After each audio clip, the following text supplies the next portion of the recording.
Hello everyone, welcome to study with Chitralekha. दोस्तों, आज है 6 जनवरी और हम लोग देख रहे हैं डेली करंट अफेयर्स की क्लास को। लेकिन आज हम 5 जनवरी के करंट अफेयर्स को भी इसी क्लास में कवर करेंगे, क्योंकि वो वाली क्लास अपलोड नहीं हो पाई है। तो 5 और 6 जनवरी के करंट अफेयर्स को हम आज की ही क्लास में देखेंगे। ठीक है, तो देखते हैं पहले 5 जनवरी के करंट अफेयर। और आज का पहला क्वेश्चन है, हाल ही में यूरोपीय निवेश बैंक की अध्यक्ष बनने वाली पहली महिला कौन है?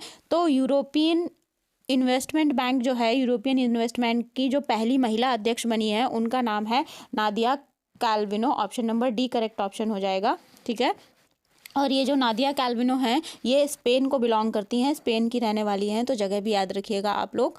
और अगर पूछा जाए कि यूरोपियन इन्वेस्टमेंट बैंक की स्थापना कब हुई थी, तो 1950 में इसकी स्थापना हुई थी। और इसका हेड क्वार्टर कहाँ पर हो जाएगा? हेड क्वार्टर हो जाएगा लग्जमबर्ग में। ठीक है, और इसमें कितने सदस्य हैं? कुल 27 सदस्य हैं यूरोपियन इन्वेस्टमेंट बैंक में। ठीक है, तो ये सारी चीज़ें आप लोग याद रखेंगे।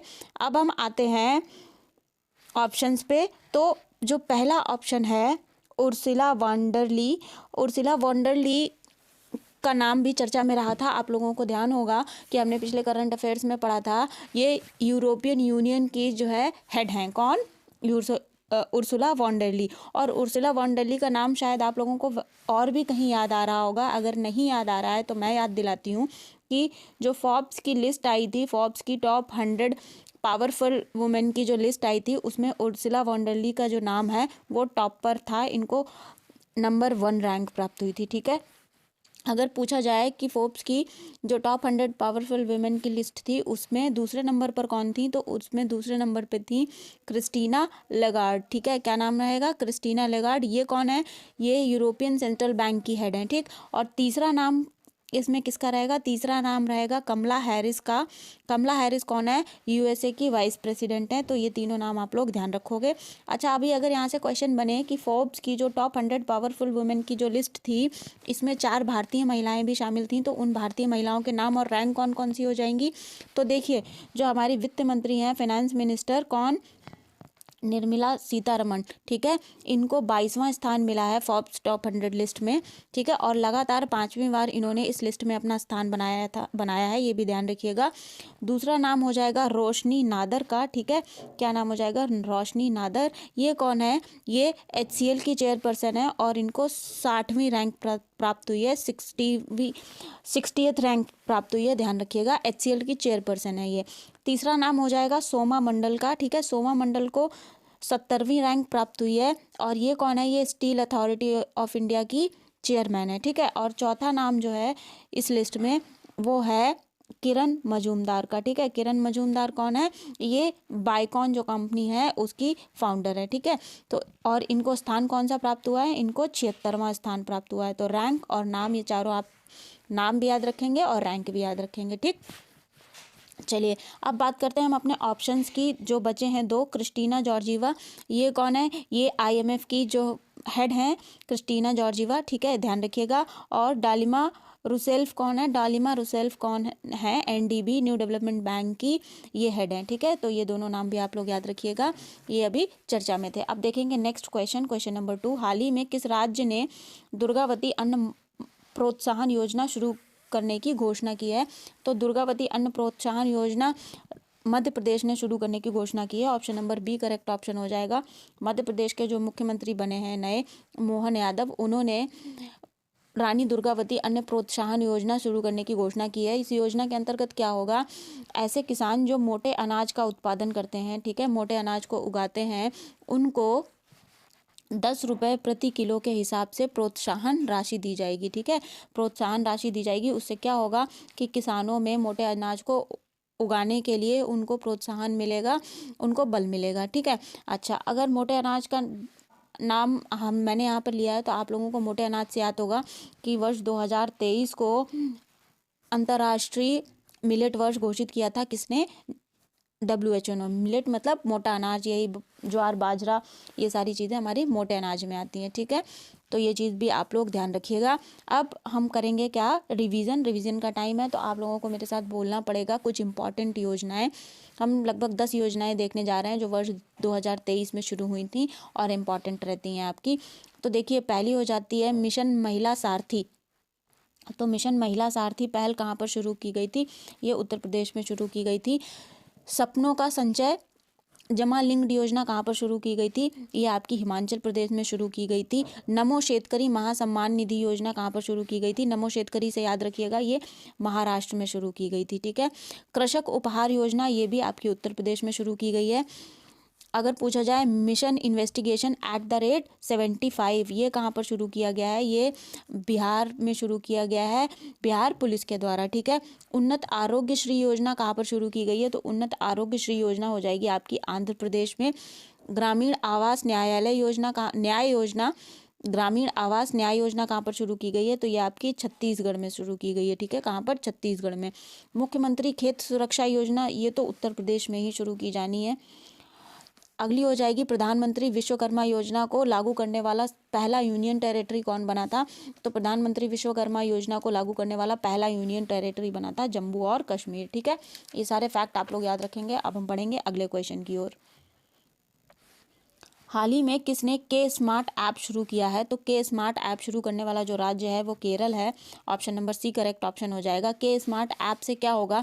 जो स्थानीय निकाय हैं, जैसे पंचायत हो गया, नगर पालिका हो गया, ठीक है, पंचायत नगर पालिका की जो भी योजनाएं हैं वो जो आम आदमी है वो डिजिटली एक्सेस कर सकेगा। ठीक है। उसको वहाँ पे ऑफिस में जाने की ज़रूरत नहीं पड़ेगी। जितनी भी योजनाएं हैं सब डिजिटली एक्सेस की जाएंगी, इसीलिए के स्मार्ट ऐप लॉन्च किया गया है। ठीक है। अगर पूछा जाए के स्मार्ट ऐप की फुल फॉर्म क्या है? तो के स्मार्ट ऐप की फुल फॉर्म हो जाएगी Kerala solution for managing administrative reformation and transformation. Kerala solutions for managing administrative reformation and transformation. ठीक है। तो ये फुल फॉर्म हो जाएगी आपके के स्मार्ट की। और ये किस लिए जारी किया गया है? स्थानीय निकायों की जो भी योजनाएं हैं उनको डिजिटली एक्सेस करने के लिए। किसने जारी किया है? केरल ने जारी किया है। बस इतनी बातें आपको याद रखनी है। अच्छा, अभी हम यहाँ पर केरल की बात करते हैं। देखिए, मैं कोशिश कर रही हूँ कि हर क्लास में आपको एक राज्य का पूरा स्टैटिक और करंट अफेयर रिवीजन कराया जाए। तो आज हम उठाएंगे केरल को। केरल की बारी आई है। तो देखिए, केरल की राजधानी क्या हो जाएगी? केरल की राजधानी हो जाएगी तिरुवनंतपुरम। अगर पूछा जाए यहाँ के मुख्यमंत्री कौन है? तो देखिए, मुख्यमंत्री हो जाएंगे पिनयारी विजयन। ठीक है। राज्यपाल कौन हो जाएंगे? राज्यपाल हो जाएंगे आरिफ मोहम्मद खान हो जाएंगे आपके। ठीक है। राजकीय पशु कौन हो जाएगा? राजकीय पशु हो जाएगा हाथी। अगर पूछा जाए कि केरल का राजकीय पक्षी कौन सा है, तो हो जाएगा ग्रेट हॉर्नबिल। ठीक है। ग्रेट हॉर्नबिल नीलगिरी पहाड़ियों पर पश्चिमी घाट पर बहुतायत पाया जाता है। ठीक है। इसको ध्यान रखेंगे। अगर पूछा जाए राजकीय वृक्ष कौन सा है, तो राजकीय वृक्ष हो जाएगा आपका नारियल। राजकीय फल कौन सा हो जाएगा? तो हो जाएगा ये कटहल, जिसे हम जैक फ्रूट भी कहते हैं। ठीक है।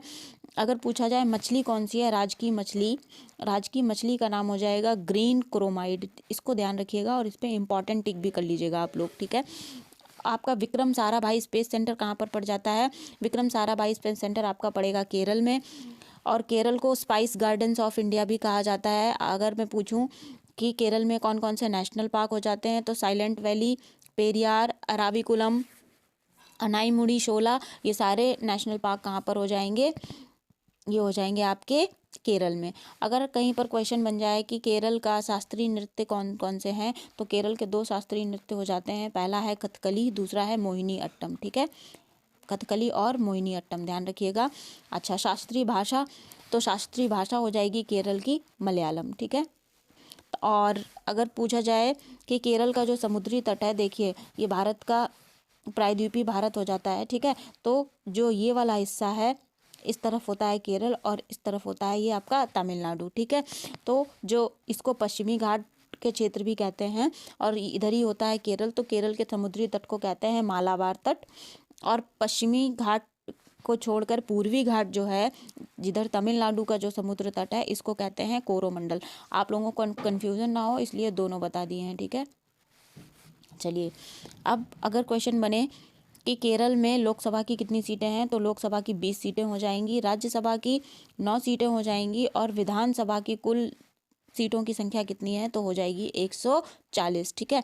अगर क्वेश्चन बने कि त्रिशूरपुरम फेस्टिवल कहाँ का फेस्टिवल है, तो आप लोगों का आंसर हो जाएगा त्रिशूरपुरम आपका केरल का फेस्टिवल है। मकर बिल्लूक त्यौहार कहाँ पर मनाया जाता है, मकर बिल्लूक त्यौहार भी केरल में मनाया जाता है। ठीक है, ये तो हो गया स्टैटिक फीचर्स। अब हम आते हैं केरल के करंट अफेयर्स पे। तो देखिए, दिसंबर में वर्ष 2023 की बात हो रही है यहाँ पर। दिसंबर 2023 में वैश्विक आयुर्वेद मेला कहाँ पर लगा, ये आपका केरल में लगा, केरल के तिरुवनंतपुरम में, जो कि राजधानी है केरल की। ठीक है। इंडिया स्किल रिपोर्ट 2024 जो प्रकाशित हुई है, उसमें भारत में काम करने के लिए सबसे पसंदीदा जगह कौन सी बनी है, वो बनी है केरल। ठीक है। 5वें राज्य खाद्य सुरक्षा सूचकांक में बड़े राज्यों में केरल का कौन सा स्थान रहा है, केरल का प्रथम स्थान रहा है, टॉप पर रहा है कौन, केरल। पहला साहित्य शहर कौन बना है, कोझिकोड बना है। सभी जिलों में हॉलमार्किंग केंद्र खोलने वाला देश का पहला राज्य कौन सा बना है, तो ये भी केरल बना है। ठीक है। भारत का पहला AI स्कूल कहाँ लॉन्च किया गया है, ये लॉन्च किया गया है तिरुवनंतपुरम में। ठीक है। और इसका नाम क्या हो जाएगा, शांतिगिरी विद्या भवन। ठीक है, शांतिगिरी विद्या भवन नाम भी याद रखिएगा। ये केरल का, या कहें तो देश का पहला AI स्कूल है। ठीक है। नेहरू ट्रॉफी किसने जीती थी, नेहरू ट्रॉफी जीती थी केरल ने। और नेहरू ट्रॉफी संबंधित किससे है, बोट रेसिंग से संबंधित है। और ये बोट रेसिंग कहाँ पर हर साल आयोजित की जाती है, ये आयोजित की जाती है केरल में। ठीक है। 9th मालाबार नदी महोत्सव कहाँ पर आयोजित हुआ, तो ये आयोजित हुआ आपका केरल में। शुभ यात्रा योजना भी केरल में ही निकाली गई। नीति आयोग की सहायता से देश का पहला मत्स्य पालन अटल इनक्यूबेशन सेंटर कहाँ पर बनेगा, तो नीति आयोग जो है केरल को मदद करने वाला है। पहला मत्स्य पालन अटल इनक्यूबेशन सेंटर खोलने के लिए ये खोला जाएगा केरल में। और याद रखना, ये देश का पहला मत्स्य पालन अटल इनक्यूबेशन सेंटर होगा। ठीक है। अच्छा, पूरी तरह से ई शासित राज्य कौन बना था, तो पूरी तरह से ई शासित राज्य भारत का पहला राज्य बना केरल। भारत का पहला ODF मुक्त जिला कौन सा बना, तो वायनाड बना है। ठीक है, वायनाड जिला जो कि केरल में पड़ता है। और ये राहुल गांधी जो हैं उनका चुनावी क्षेत्र भी है। ठीक है। एक पंचायत एक खेल का मैदान परियोजना किसने लागू की थी, तो ये तिरुवनंतपुरम ने लागू की थी। ठीक है, तिरुवनंतपुरम नाम याद रखेंगे। देश की पहली जल मेट्रो कहाँ पर चलने वाली थी, ये चलेगी कोच्चि में। ठीक है, नाम याद रखेंगे, कोच्चि। केरल में सौर ऊर्जा से चलने वाली टूरिस्ट नाव का नाम क्या है, तो इसका नाम हो जाएगा सूर्यामस। ठीक है, सूर्यामस केरल की ऐसी नाव है जो सौर ऊर्जा से चलेगी। ठीक है। अच्छा, आगे बढ़ेंगे। केरल का सर्वोच्च पुरस्कार केरल ज्योति किसको दिया गया था, ये दिया गया था MT वासुदेवन नायर को। ठीक है, केरल का सर्वोच्च पुरस्कार जिसका कि नाम है केरल ज्योति, किसको दिया गया, MT वासुदेवन नायर को। भारत की पहली ड्रोन फॉरेंसिक लैब कहाँ पर खोली जाएगी, तो ड्रोन फॉरेंसिक लैब खोली जानी है आपकी केरल में। भारत का पहला संविधान साक्षर जिला कौन बना, कोल्लम जिला बना, जो कि पड़ता है आपका केरल में। और अट्टुकल पोंगल उत्सव कहाँ पर मनाया जाता है, ये भी आपका केरल में मनाया जाता है। फ्रिंजेक्स जो अभ्यास है वर्ष 2023 में किसके किसके बीच हुआ, ये हुआ इंडिया और फ्रांस के बीच में। ठीक है, और कहाँ पर इसके एक्सरसाइज ये संपन्न हुई, तो ये संपन्न हुई आपकी तिरुवनंतपुरम में। ठीक है, याद रखेंगे इसको। अब बढ़ते हैं हम आगे। तो अगला देखते हैं, क्षेत्रीय भाषा में निर्णय प्रकाशित करने वाला देश का पहला हाई कोर्ट कौन बना था, तो क्षेत्रीय भाषा में केरल हाई कोर्ट ने सबसे पहली बार निर्णय प्रकाशित किया था। ठीक है, अगला देखेंगे, देश का पूर्ण डिजिटल साक्षरता वाली पहली ग्राम पंचायत कौन बनी, तो पूर्ण डिजिटल साक्षरता वाली देश की पहली ग्राम पंचायत बनी पुलमारा ग्राम पंचायत, जो कि पड़ती है केरल में। देश की पहली डिजिटल यूनिवर्सिटी कौन बनी, केरल यूनिवर्सिटी बनी। आदिवासियों को बुनियादी दस्तावेज प्रदान करने वाला देश का पहला जिला कौन बना, ये बना था वायनाड। ठीक है, पूर्ण रूप से डिजिटल बैंकिंग सेवा देने वाला राज्य कौन बना, भारत का पहला राज्य, ये बना है आपका केरल। भारत का पहला पेपरलेस हाई कोर्ट कौन बना है, ये भी केरल बना है। ठीक है, तो क्षेत्रीय भाषा में निर्णय प्रकाशित करने वाला और पेपरलेस हाई कोर्ट कौन बना है, केरल बना है। भारत का पहला जेंडर पार्क कहाँ पर खोला गया, भारत का पहला जेंडर पार्क खोला गया है केरल में। और पहला ग्राफीन नवाचार केंद्र कहाँ पर खोला गया, ये भी आपका केरल में खोला गया है। पहला अंतर्राष्ट्रीय समुद्र तट महोत्सव कहाँ पर आयोजित किया गया, ये केरल में आयोजित किया गया।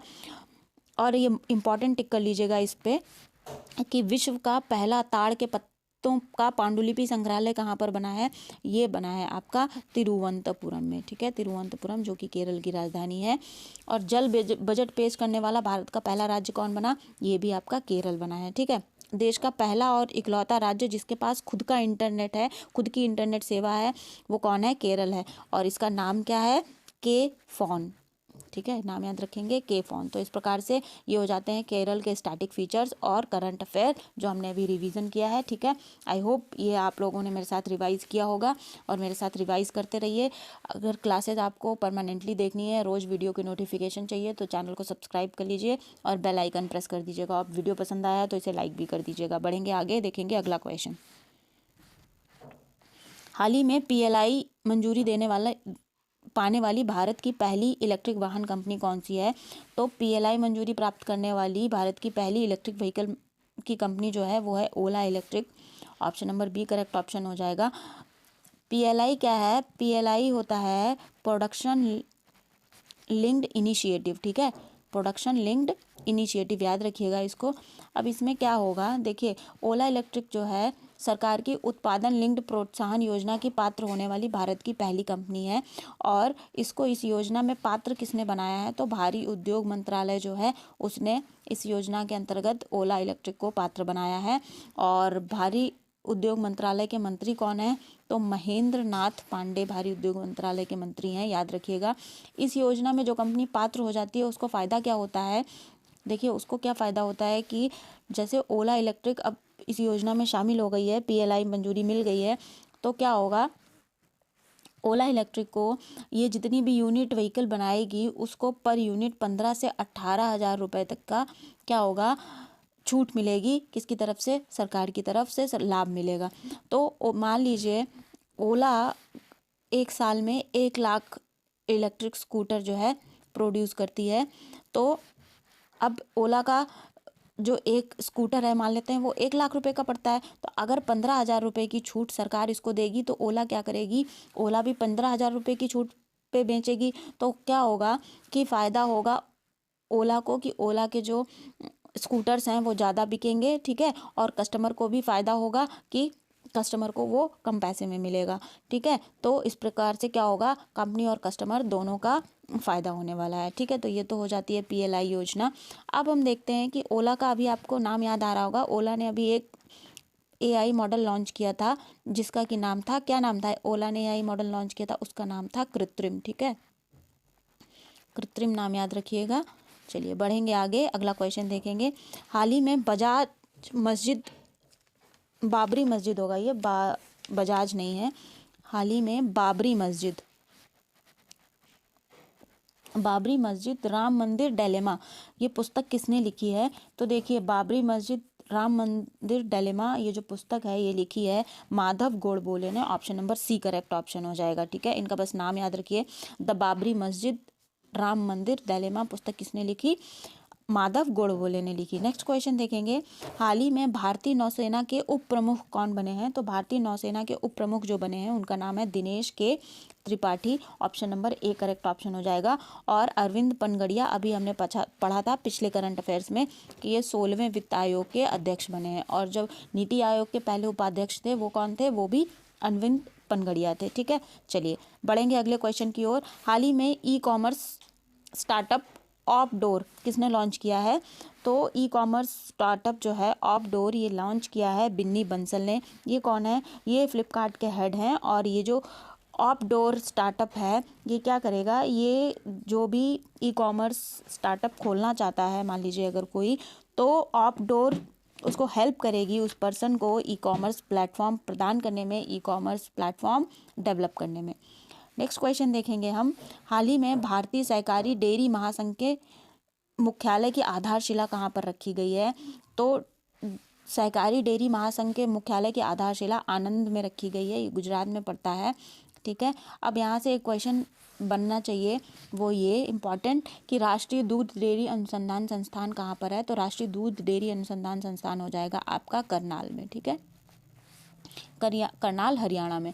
अगर पूछा जाए केंद्रीय आलू अनुसंधान संस्थान कहाँ पर है, तो आंसर हो जाएगा शिमला में, जो कि हिमाचल प्रदेश में पड़ता है। केंद्रीय तंबाकू अनुसंधान संस्थान कहाँ पर हो जाएगा? ये हो जाएगा राजमुंद्री, आंध्र प्रदेश में। ठीक है, अगर पूछा जाए कि केंद्रीय वन अनुसंधान संस्थान कहाँ पर है? तो इस क्वेश्चन का आंसर आप लोग मुझे कमेंट सेक्शन में बताओगे। नेक्स्ट क्वेश्चन देखेंगे, हाल ही में गृह मंत्रालय द्वारा जारी रिपोर्ट के अनुसार सबसे अधिक साइबर क्राइम के मामले किस राज्य में हैं? तो देखिए, सबसे ज़्यादा साइबर क्राइम के जो मामले हैं वो कहाँ पर रिकॉर्ड किए गए हैं? ये तेलंगाना में रिकॉर्ड किए गए हैं। Option number A correct option हो जाएगा। पहले नंबर का तेलंगाना है, तो दूसरे नंबर का साइबर क्राइम में राज्य कौन है? तो देखिए, दूसरे नंबर का हो जाएगा आपका महाराष्ट्र, और तीसरे नंबर पर हो जाएगा बिहार, और चौथे नंबर पर कौन हो जाएगा? उत्तर प्रदेश यानी कि यूपी। अच्छा, एनसीआरबी ने एक रिपोर्ट और बताई है, मतलब एनसीआरबी की जो रिपोर्ट है उसमें एक रिपोर्ट के अनुसार सबसे ज़्यादा एटीएम फ्रॉड कहाँ पर होते हैं? तो सबसे ज़्यादा एटीएम फ्रॉड होते हैं बिहार में, ठीक है, बिहार में। अच्छा, एनसीआरबी की रिपोर्ट से आप लोगों को याद आ रहा होगा कि हमने पिछले करंट अफेयर्स में पढ़ा था कि एनसीआरबी की जो रिपोर्ट है उसमें एनसीआरबी ने महिलाओं के खिलाफ आपराधिक मामले दर्ज करने में सबसे ज़्यादा टॉप पर नंबर 1 राज्य कौन सा रहा है? तो नंबर 1 जो राज्य है वो है यूनियन टेरिटरी दिल्ली, ठीक है, नंबर 1 पे हो जाएगा दिल्ली। और दूसरे नंबर पर कौन हो जाएगा अगर पूछा जाए राज्य के मामले में? देखिए, सिटी में नंबर 1 हो जाएगा आपका दिल्ली। अगर बात की जाए राज्य की तो राज्य हो जाएगा उत्तर प्रदेश। अगर पूछा जाए कि एनसीआरबी की रिपोर्ट के अनुसार सबसे सेफेस्ट सिटी कौन सा है महिलाओं के लिए, तो हो जाएगा कोलकाता, ठीक है, याद रखेंगे कोलकाता। चलिए बढ़ते हैं अब आगे और देखते हैं 6 जनवरी का करंट अफेयर। तो आज का पहला क्वेश्चन ये रहा, हाल ही में अखिल भारतीय उद्योग संघ ने रबर उद्योग, इसको कर लीजिएगा, अखिल भारतीय रबर उद्योग संघ के नए अध्यक्ष कौन बने हैं? तो रबर उद्योग संघ के जो अध्यक्ष बने हैं उनका नाम है शशि सिंह, और ये रमेश केजरीवाल का स्थान लेने वाले हैं। अगर पूछा जाए कि अखिल भारतीय रबर उद्योग संघ की स्थापना कब हुई थी, तो इसकी स्थापना हुई थी 1945 में, ठीक है। और ये जो संस्थान है रबर उद्योग और व्यापार के लिए सबसे बड़ा गैर लाभकारी संस्थान है, ठीक है, याद रखेंगे। अच्छा, यहाँ रबर से जुड़ा हुआ एक क्वेश्चन और याद आ रहा है, वो आप लोगों को रिवाइज कराती हूँ, वैसे हम कर चुके हैं इसे करंट अफेयर्स में, कि भारत का सबसे बड़ा रबर डैम कहाँ पर बनाया गया है? तो भारत का सबसे बड़ा रबर डैम कहाँ पर बनाया गया है? फल्गु नदी पर बनाया गया है, जो कि गया बिहार में पड़ती है, ठीक है, याद रखिएगा। और दुनिया का पहला आनुवांशिक रूप से संशोधित रबर का पौधा कहाँ पर लगाया गया है? ये असम में लगाया गया है, ठीक है, नाम याद रखेंगे, असम में लगाया गया है। अच्छा, अब आते हैं हम अपने ऑप्शंस पर। तो अनीश शाह कौन है? ये फिक्की के नए अध्यक्ष बने हैं, ठीक है, फिक्की के। और श्री रघुनिवासन की अगर बात करें तो ये बीआरओ के प्रमुख बने हैं। और नितिन गुप्ता की अगर बात की जाए तो ये सीबीडीटी के नए अध्यक्ष बने हैं, ठीक है, तो इनके नाम भी याद रखेंगे, चर्चा में थे ये। बढ़ेंगे हम आगे अगले क्वेश्चन पर। हिम तेंदुए को किसने राष्ट्रीय प्रतीक घोषित किया है? तो हिम तेंदुए को, जिसे स्नो लेपर्ड भी हम लोग कहते हैं, उसको किर्गिस्तान ने अपना राष्ट्रीय पशु घोषित किया है, ठीक है, राष्ट्रीय प्रतीक घोषित किया है। अगर आप लोगों को याद हो, हमने पिछले करंट अफेयर्स में पढ़ा भी था कि वर्ष 2013 में क्या हुआ था कि बिश्केक घोषणा पत्र आया था। किसके लिए आया था? हिम तेंदुए के संरक्षण के लिए। तो अगर क्वेश्चन बने कि हिम तेंदुए के संरक्षण के लिए कौन सा घोषणा पत्र आया, तो आप लोगों का आंसर हो जाएगा 2013 का बिश्केक घोषणा पत्र। और बिश्केक जो है किर्गिस्तान की राजधानी है, ठीक है, राजधानी हो जाएगी बिश्केक किर्गिस्तान की, मुद्रा हो जाएगी किर्गिस्तानी सोन। और अगर पूछा जाए कि यहाँ के राष्ट्रपति कौन है, किर्गिस्तान के राष्ट्रपति कौन है, तो राष्ट्रपति हो जाएंगे साइदर जपारोव, ठीक है, ध्यान रखिएगा। किर्गिज जो है मध्य एशियाई देश है, यहीं पर 2013 में बिश्केक घोषणा पत्र लाया गया था हिम तेंदुए के संरक्षण के लिए। अगर कभी क्वेश्चन बन जाए कि हिम तेंदुआ स्नो लेपर्ड का साइंटिफिक नेम क्या है, तो इसका साइंटिफिक नेम हो जाएगा पैंथरा यूनसिया, ठीक है, पैंथरा यूनसिया हिम तेंदुए का साइंटिफिक नेम हो जाएगा। और भारत में हिम तेंदुआ किस किस राज्य का राज्य पशु है?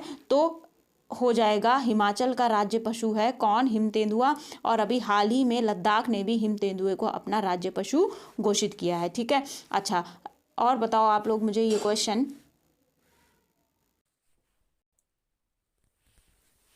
भारत का एक्वाटिक एनिमल कौन घोषित किया गया था? तो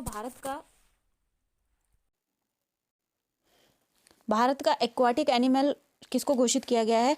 तो गंगेटिक डॉल्फिन जो है, जिसे गंगा नदी डॉल्फिन कहते हैं, ये भारत का एक्वाटिक एनिमल है, या ये भी कह सकते हैं कि भारत का जलीय जीव कौन घोषित किया गया है, गंगा नदी डॉल्फिन को घोषित किया गया है। और उत्तर प्रदेश ने इसे अपना स्टेट एनिमल भी घोषित किया है। स्टेट एक्वाटिक एनिमल किसने, उत्तर प्रदेश ने, किसको, गंगा नदी डॉल्फिन को। ठीक है, तो याद रखेंगे ये चीज़। अच्छा, घोल मछली अभी हाल ही में किसी राज्य की स्टेट फिश बनी थी, किसकी बनी थी, गुजरात की स्टेट फिश बनी थी। क्या नाम था, घोल मछली। ठीक है, नाम ध्यान रखेंगे, ये अभी जल्दी ही करंट अफेयर में आया था, तो ये इंपॉर्टेंट हो जाता है। ठीक है, अच्छा, अभी आप लोगों को याद होगा कि एक तितली थी जिसका कि नाम था केसरे हिंद। ठीक है, केसरे हिंद किस राज्य की राज्य तितली बनी थी, तो ये बनी थी अरुणाचल प्रदेश की राज्य तितली। याद रखेंगे, अरुणाचल प्रदेश। ठीक है, और अरुणाचल प्रदेश का राजकीय पशु कौन है, तो ये आप लोग कमेंट सेक्शन में बताइएगा। अच्छा, अगर आप लोगों को याद हो, ब्लू मॉर्मन एक तितली होती है, ये किस राज्य की राज्य तितली है, तो ये राज्य तितली हो जाएगी महाराष्ट्र की। ठीक है, महाराष्ट्र की राज्य तितली कौन है, ब्लू मॉर्मन है। ठीक है, अच्छा, ये भारत की चौथी सबसे बड़ी तितली है, इसलिए ये चर्चा में रहती है, इसका नाम भी आप लोग ध्यान रखेंगे। एक नाम है चारुदत्त मिश्रा।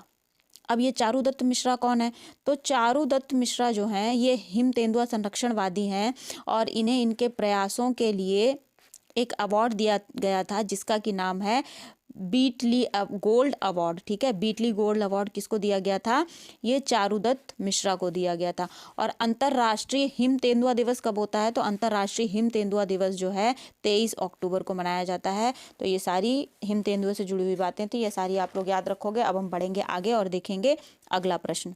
हाल ही में किस राज्य की सिमलीपाल काई चटनी को जीआई टैग मिला है, तो देखिए सिमलीपाल जो है उड़ीसा में पड़ता है, राष्ट्रीय अभ्यारण्य है ये, तो option number B correct option हो जाएगा। मयूरभंज जिले की सिमलीपाल काई चटनी जो है इसको जीआई टैग दिया गया है। अब ये जीआई टैग दिया गया है सिमलीपाल काई चटनी है, काई चटनी होती क्या है, इसके बारे में हम जानने का प्रयास करते हैं। तो ये जो सिमलीपाल काई चटनी है, इसको लाल वीवर एंड्स जो होती हैं, रेड वीवर एंड्स, लाल बुनकर चींटियाँ, उनसे बनाया जाता है। सही सुना आपने, ये लाल चींटियों की बनी हुई चटनी होती है। ठीक है, ये चींटियाँ अपने औषधीय गुणों के लिए इस क्षेत्र में काफ़ी मशहूर हैं, लोकप्रिय हैं। इस चटनी को आदिवासी लोग अपने पोषण की सुरक्षा के लिए महत्वपूर्ण मानते हैं, और इस चटनी में मतलब इन चींटियों में प्रोटीन, ठीक है, प्रोटीन, कैल्शियम, मैग्नीशियम, आयरन जैसे तत्व भरपूर मात्रा में पाए जाते हैं, इसलिए आदिवासी इसका खूब उपयोग करते हैं। ठीक है, तो ये बात हो गई सिमलीपाल काई चटनी की कि कहाँ पर इसको जीआई टैग मिला है, उड़ीसा में मिला है। ठीक है, अब बात करेंगे हम जीआई टैग के बारे में। तो जीआई टैग क्या होता है, ज्योग्राफिकल इंडिकेशन होता है। अधिनियम कब आया था, अधिनियम आपका आया था 1999 में। ठीक है, लागू कब हुआ था, वर्ष 2003 में लागू हुआ था। और पहला जीआई टैग किसको दिया गया था, पहला जीआई टैग 2004 में दिया गया था दार्जिलिंग टी को। ठीक है, नाम ध्यान रखेंगे, दार्जिलिंग टी को दिया गया था पश्चिम बंगाल को। ठीक, चलिए बढ़ेंगे आगे, देखेंगे अगला क्वेश्चन। हाल ही में सबसे बड़ी रेडियो टेलीस्कोप परियोजना जिसका कि नाम है SKAO में कौन शामिल हो गया है, भारत शामिल हो गया है। SKO की स्थापना कहाँ पर की जाएगी, यहाँ पे भारत ऐड कर लीजिएगा। भारत SKO परियोजना जो है इसमें शामिल हुआ है। तो SKO की स्थापना जो है आपकी ऑस्ट्रेलिया और दक्षिण अफ्रीका दोनों कंट्रीज़ में की जाएगी। तो option number C correct option हो जाएगा।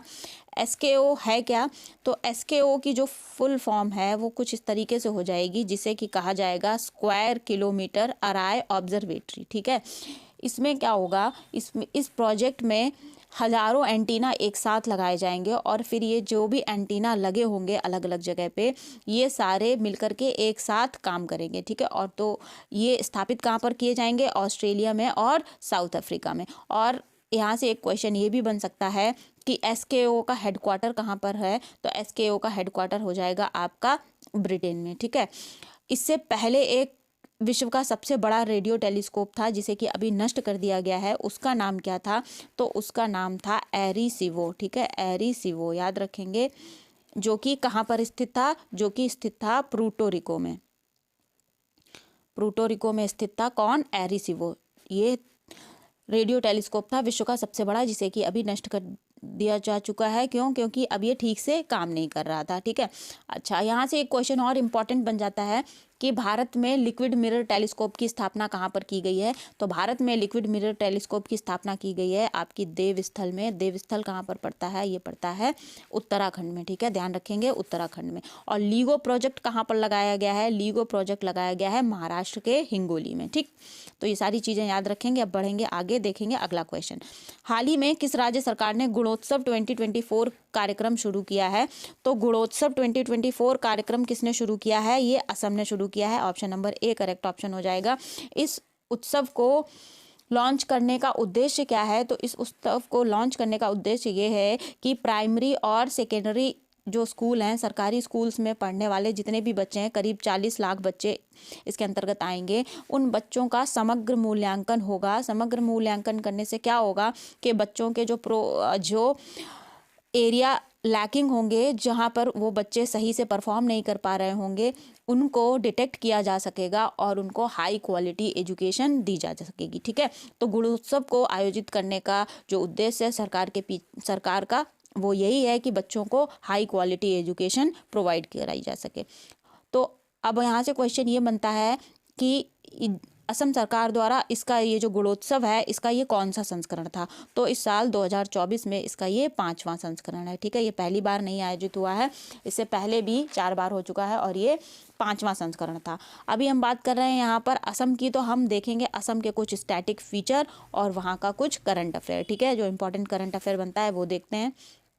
अब असम की राजधानी क्या हो जाती है, असम की राजधानी हो जाती है आपकी दिसपुर। अगर पूछा जाए कि यहाँ के सीएम कौन है, तो सीएम हो जाएंगे हेमंत विश्वास शर्मा, ठीक है। और ये किस फेडरेशन के अध्यक्ष हैं, ये कमेंट सेक्शन में बताइएगा, हम लोग ये पहले पढ़ चुके हैं। राज्यपाल कौन है, राज्यपाल हो जाएंगे आपके गुलाब चंद राय। अगर पूछा जाए कि असम में लोकसभा की कितनी सीटें हैं, तो लोकसभा की सीटें हो जाएंगी 14 और राज्यसभा की हो जाएंगी 7 और विधानसभा के कुल कितने स्थान हैं असम राज्य में, तो हो जाएगा आपका 126 सीटें हो जाएंगी विधानसभा की, ठीक है। अच्छा, राजकीय पशु कौन सा हो जाएगा, तो राजकीय पशु हो जाएगा एक सींग वाला गेंडा। और पूछा जाए कि पक्षी कौन सा है असम का, तो वाइट विंग्ड वुड डॉग, जो सफ़ेद पंखों वाली बतख होती है, वो यहाँ का राजकीय पक्षी है।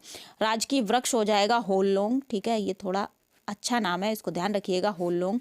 अगर पूछा जाए कि राजकीय पुष्प कौन सा है, तो ये हो जाएगा फॉक्स टेल ऑर्किड, ठीक है, फॉक्स टेल ऑर्किड। यहाँ के जो लोक नृत्य हैं वो हो जाएंगे बिहू, बगरुम्बा और भोर, ठीक है, बगरुम्बा और भोर यहाँ के लोक नृत्य हो जाएंगे। क्लासिकल डांस की अगर हम बात करें तो सत्तरिया नाच जो होता है ये हो जाएगा असम का क्लासिकल डांस। उत्सव यहाँ पर कौन कौन से मनाए जाते हैं, तो बिहू महोत्सव हो जाएगा, बांचुआ महोत्सव हो जाएगा और बाखो उत्सव भी यहीं पर मनाया जाता है असम में, ठीक है। नेशनल पार्क ओरांग डिब्रू सखोवा, नामेरी, मानस, कांजीरंगा, ठीक है, काजीरंगा जो कि एक सींग वाले गैंडों के लिए प्रसिद्ध है, और रायमोना, ठीक है। तो रायमोना जब असम का नेशनल पार्क बनाया गया तो ये कौन से नंबर का नेशनल पार्क बना, ये क्वेश्चन यहाँ से इंपॉर्टेंट हो जाता है। तो ये 6ठे नंबर का नेशनल पार्क बना असम का, ठीक है। अभी एक लेटेस्ट 7वें नंबर का बना है, वो कौन है, तो हो जाएगा दिहिंग पटकई। दिहिंग पटकई जो है नेशनल पार्क बना है असम का, जो कि 7वें नंबर का है, ठीक है, ध्यान रखिएगा। अच्छा, भारत का पहला तेल कुआं कहाँ पर खोजा गया था, तो ये डिगबोई असम में ही खोजा गया था, ठीक है, ध्यान रखेंगे, डिगबोई असम में। भारत का सबसे लंबा पुल कौन सी नदी पर बना है, ये बना है लोहित नदी पर। यहाँ से इस एक क्वेश्चन में 3 क्वेश्चन निकल रहे हैं आपके। लोहित नदी पर बना है भारत का सबसे लंबा पुल, जिसका कि नाम क्या है, भूपेन हजारिका पुल, ठीक है। या इसकी लंबाई कितनी है, तो लंबाई हो जाएगी 9.15 किलोमीटर। और इसका दूसरा नाम क्या है, तो दूसरा नाम हो जाएगा ढोला सादिया पुल, ठीक है, याद रखेंगे, ढोला सादिया।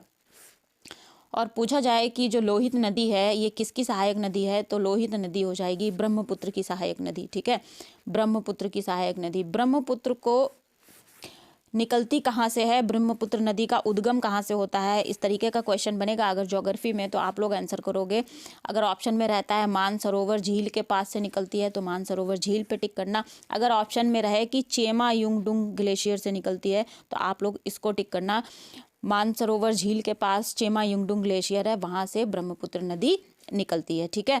ये अरुणाचल में प्रवेश करती हुई आती है और फिर ये कहाँ पर चली जाती है, बांग्लादेश की तरफ जाती है, ठीक। चलिए, तो इस प्रकार से ये हो गया हमारा असम का स्टैटिक फीचर और कुछ करंट अफेयर। अब हम बढ़ेंगे आगे, देखेंगे अगला क्वेश्चन। हाल ही में महाराष्ट्र की पहली महिला डीजीपी कौन नियुक्त हुई हैं? तो महाराष्ट्र की पहली महिला डीजीपी जो नियुक्त हुई हैं उनका नाम है Rashmi Shukla. Option number A correct option हो जाएगा। और इससे पहले रश्मि शुक्ला जो हैं सशस्त्र सेना बल की भी डायरेक्टर जनरल रह चुकी हैं, तो इनका नाम इंपॉर्टेंट हो जाता है, ध्यान रखिएगा। अब आते हैं हम लोग ऑप्शंस पर। तो ऑप्शन में देखिए नीना सिंह। नीना सिंह अभी हमने बहुत ही हाल फिलहाल के करंट अफेयर में पढ़ा था, शायद 3 या 4 दिन के पहले करंट अफेयर में पढ़ा होगा कि नीना सिंह कौन बनी है। नीना सिंह CISF की पहली महिला डायरेक्टर जनरल बनी है, इसलिए इनका नाम इंपॉर्टेंट हो जाता है। डॉक्टर सोनाली घोष, ये कौन है? डॉक्टर सोनाली घोष जो है काजीरंगा पार्क की पहली क्षेत्रीय महिला अधिकारी बनी थी। जया वर्मा सिन्हा, जया वर्मा सिन्हा कौन है? ये रेलवे बोर्ड की पहली महिला चेयरमैन और CEO बनी थी। तो ये सारे नाम आप लोग याद रखोगे, चूंकि ये पहली बार नियुक्त हुए हैं इसलिए ये इंपॉर्टेंट है। हाल ही में देश में पहली बार मल्टी स्पोर्ट्स बीच गेम्स, ये बीच वो बीच वाला बीच है, समझ गए ना, समुद्र के किनारे जो किनारा होता है, ये उस वाले बीच की बात कर रहे हैं। बीच गेम्स कहाँ शुरू हुए हैं? तो देश में पहली बार मल्टी स्पोर्ट्स बीच गेम्स जो है आपके शुरू हुए हैं दीव में। Option number B correct option होने वाला है। वर्ष 2024 के लिए इन गेम्स को शुरू किया गया है और ये 4 जनवरी से 11 जनवरी तक चलेंगे, ठीक है। और इस ये जो पूरा गेम आयोजित होगा इसमें कुल 8 गेम्स होंगे, ठीक है। तो ये चीज़ भी याद रखना। और ये कहाँ पर होगा? दीव में होगा। नेक्स्ट क्वेश्चन देखेंगे, हाल ही में डिजिटल शेंगेन वीज़ा जारी करने वाला पहला यूरोपीय देश कौन सा है? तो डिजिटल शेंगेन वीज़ा जारी करने वाला पहला यूरोपीय देश जो है उसका नाम है France. Option number C correct option होगा। फ्रांस की अगर राजधानी पूछें तो फ्रांस की राजधानी हो जाती है पेरिस। और यहाँ की करेंसी क्या हो जाएगी? करेंसी हो जाएगी यूरो। और राष्ट्रपति कौन हो जाएंगे? राष्ट्रपति हो जाएंगे इमैनुअल मैक्रॉन, ठीक है। इमैनुअल मैक्रॉन हो जाएंगे राष्ट्रपति। अब इमैनुअल मैक्रॉन का नाम भी आप लोगों को याद रखना है, ये इंपॉर्टेंट है। कैसे इंपॉर्टेंट है?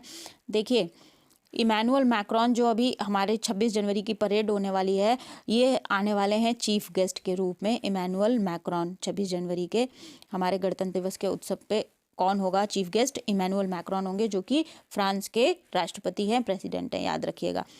और फ्रांस से जुड़ी हुआ एक और इम्पॉर्टेंट यहाँ पे करंट अफेयर वो ये है कि 2024 के जो समर ओलंपिक गेम्स होने वाले हैं ये कहाँ पर होंगे? ये भी आपके फ्रांस में आयोजित किए जाएंगे, ठीक है। तो ये सारी चीज़ें फ्रांस से जुड़ी हुई याद रखोगे। अब हम आते हैं शेंगेन वीज़ा पर। शेंगेन वीज़ा क्या है? देखिए एक संधि है शेंगेन संधि के नाम से जिसको जाना जाता है।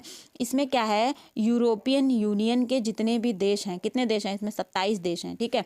27 देशों के बीच ये संधि हुई है कि यूरोपियन यूनियन के 27 देशों का कोई भी नागरिक बिना वीज़ा के इन 27 देशों में जा सकता है, ठीक है। तो शेंगेन वीज़ा अभी सबसे पहले डिजिटली लॉन्च करने वाला देश कौन बन गया है? फ्रांस बन गया है। तो ये हो गया हमारा शेंगेन वीज़ा से जुड़ी हुई चीज़ें, ये याद रखेंगे। देखेंगे हम अगला क्वेश्चन। हाल ही में वर्ष 2023 के लिए puberty athlete of the year 2023 के लिए किसे नॉमिनेट किया गया है? तो puberty athlete of the year 2023 के लिए जिनको नॉमिनेट किया गया है उनका नाम है विराट कोहली। और ये वाला जो अवार्ड है, ये खिताब है, विराट कोहली ने जीत भी लिया है, ठीक है। इसमें करीब 5 लाख वोट पड़े थे। 5 लाख वोटों में से 78% वोट जो हैं ये विराट कोहली को दिए गए हैं। और इन्होंने पछाड़ा किसको है?